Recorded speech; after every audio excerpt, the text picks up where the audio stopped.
आते हैं। चलो अब पहली स्लाइड पर आते हैं। हाँ, और देखते हैं इसमें क्या नया है। देखो इस स्लाइड पर जो 3D ऑब्जेक्ट है, ध्यान से देखना। एक सुनहरा पेडिस्टल है जिस पर दो मछलियां और एक तीर धनुष क्रिस्टल में बंद है, और बगल में एक गोल्डन स्क्रोल पर डेट्स लिखी हैं। डेट्स जैसे 1836, 1902। सही पकड़ा बेटा, ये डेट्स यूपी के नामकरण का सफर हैं। 1836 में इसे नॉर्थ वेस्टर्न प्रोविंसेस कहा जाता था। फिर 1902 में United Provinces of Agra and Oudh. 1937 में सिर्फ यूनाइटेड प्रोविंसेस। और फिर फाइनल नाम। हाँ, 24 जनवरी 1950 को इसे उत्तर प्रदेश नाम मिला। और वो जो सिंबल्स है ना, मछलियां अवध के नवाबों का प्रतीक है और तीर धनुष भगवान राम की विरासत, ये दोनों मिलकर गंगा जमुनी तहजीब बनाते हैं। सर इसमें एक डाउट था, ये जो राजकीय पुष्प पलाश है, इसको जंगल की आग क्यों कहते हैं? अरे इसका विजुअल बड़ा कमाल का होता है। बसंत ऋतु में जब इसके पत्ते झड़ते हैं तो गहरे लाल और नारंगी फूल आते हैं। दूर से देखो तो लगता है पूरे जंगल में आग लग गई है। ओ तभी। सर या नीचे रेड एग्जाम अलर्ट बॉक्स में लिखा है कि 24 जनवरी को उत्तर प्रदेश दिवस मनाया जाता है। बहुत बड़ी ऑब्जर्वेशन। ये एग्जाम के लिए सुपर इंपॉर्टेंट है। सीधा 1 नंबर का सवाल बनता है। चलो अब अगली स्लाइड की तरफ बढ़ते हैं। दिख रही है सर, इसमें तो 3D इमारतें हैं। हाँ, ये राजधानियों का सफर है। देखो ग्लास प्लेटफॉर्म्स पर ताजमहल, एक रोमन स्टाइल की बिल्डिंग और रूमी दरवाजा रखा है। ये आगरा, प्रयागराज और लखनऊ को दर्शाते हैं। इसे याद रखने की ट्रिक है APL। APL यानी ए से आगरा। बिल्कुल, ए से आगरा 1836 में, P से प्रयागराज 1858 में और L से लखनऊ जो 1921 में पार्शल और 1935 में फुल कैपिटल बना। 1 मिनट सर, 1857 की क्रांति के बाद प्रयागराज को ही क्यों चुना गया, आगरा क्यों नहीं? क्योंकि 1857 के बाद ब्रिटिशर्स को एक हाईली सिक्योर और स्ट्रेटेजिक लोकेशन चाहिए थी। प्रयागराज नदियों के संगम पर था और मिलिट्री मूवमेंट के लिए नेचुरल डिफेंस देता था। सर एग्जाम अलर्ट कह रहा है कि प्रयागराज या इलाहाबाद एक दिन के लिए भारत की राजधानी बना था। सही में ये एक शॉर्ट ट्रिविया क्वेश्चन है जो एग्जामिनर्स को बहुत पसंद है। ऐसे हमेशा याद रखना। चलो अब अगली स्लाइड देखते हैं। वाओ, इस स्लाइड का मैप तो ग्लो कर रहा है। हाँ, ये यूपी का विशाल बॉर्डर और एक्सपेंशन है। देखो इस ग्लोइंग 3D मैप में पिन्स लगी हैं जो 8 पड़ोसी राज्यों और एक यूनियन टेरिटरी यानी दिल्ली को पॉइंट कर रही हैं। और यूपी एरिया में किस रैंक पर आता है? चौथे रैंक पर। ट्रिक है रामू। R से राजस्थान, M से MP, M से महाराष्ट्र और U से यूपी। और उस पिन को देखो जो सोनभद्रा पर है। यह अकेला ऐसा जिला है जो 4 राज्यों को टच करता है, MP, छत्तीसगढ़, झारखंड और बिहार। सर नेपाल बॉर्डर वाले डिस्ट्रिक्ट्स कहाँ से कहाँ तक हैं?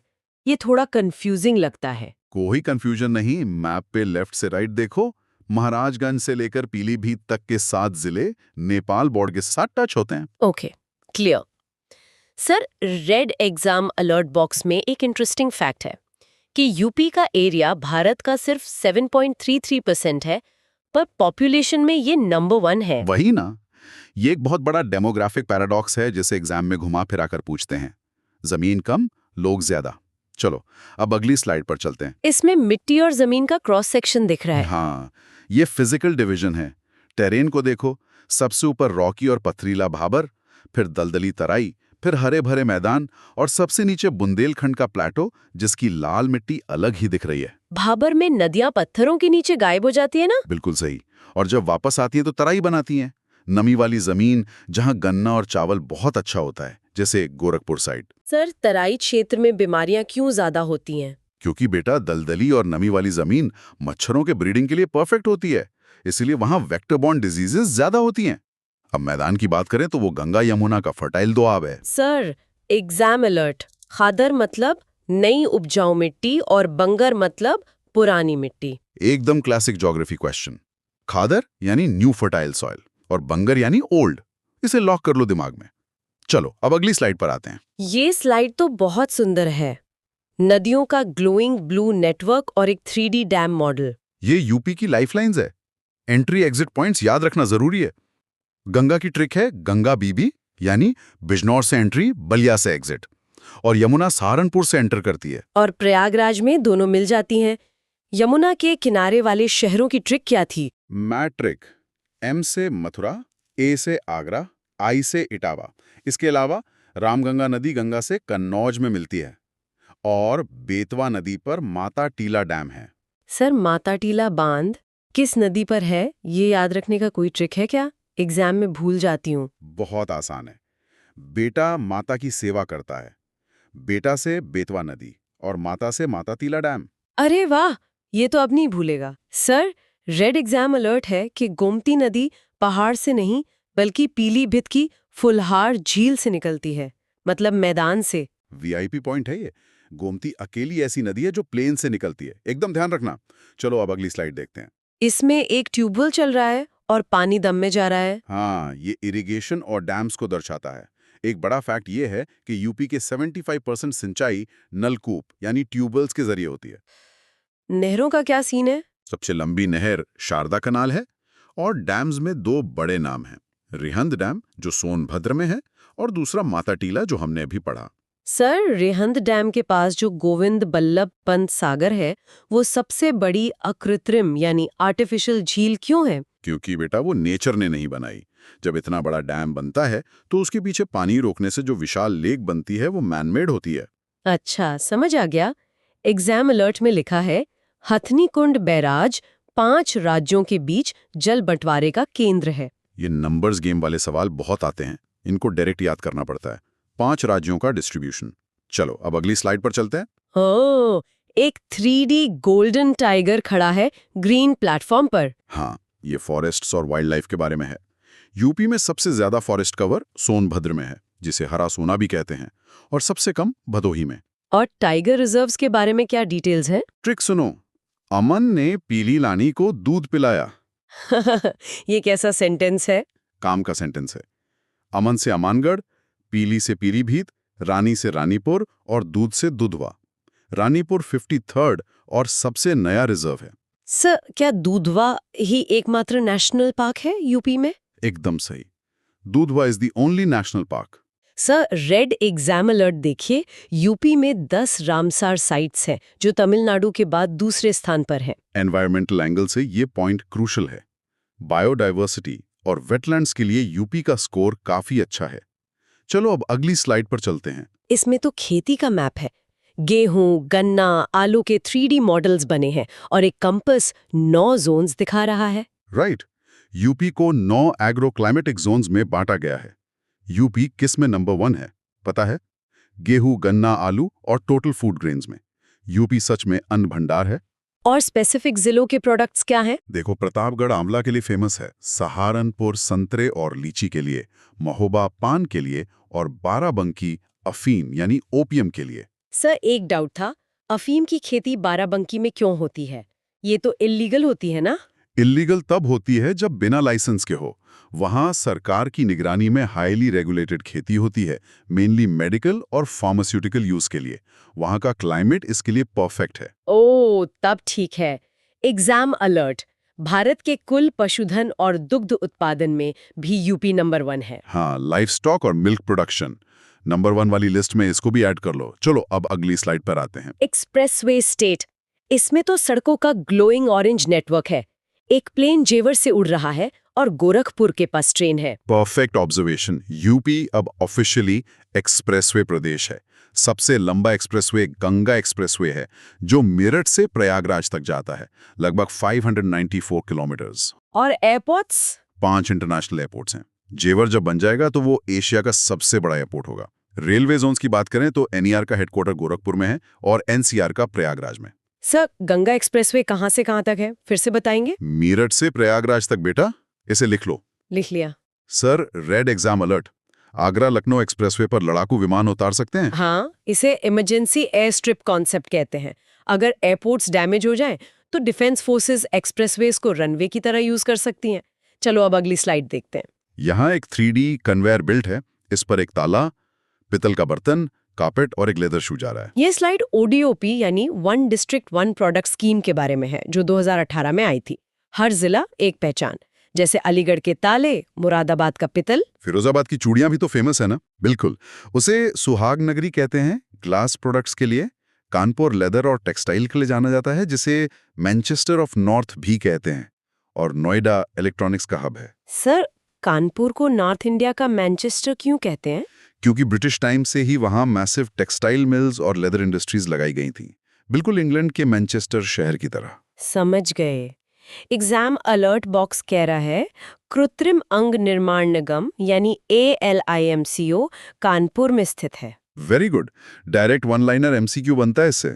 चलो अब अगली स्लाइड पर चलते हैं। एक बड़ी सी वेइंग स्केल है, एक तरफ 20 CR लिखा है और 3D बार ग्राफ्स हैं। ये 2011 की जनगणना यानी सेंसस है। यूपी की आबादी लगभग 20 करोड़ थी। सबसे ज्यादा लोग प्रयागराज में और सबसे कम महोबा में। और ग्राफ्स क्या दिखा रहे हैं? लिटरेसी और सेक्स रेशियो।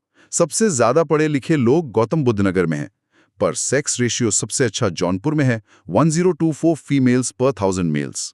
और सबसे कम सेक्स रेशियो गौतम बुद्ध नगर में है, 851। सर, ये तो एक पैराडॉक्स हो गया।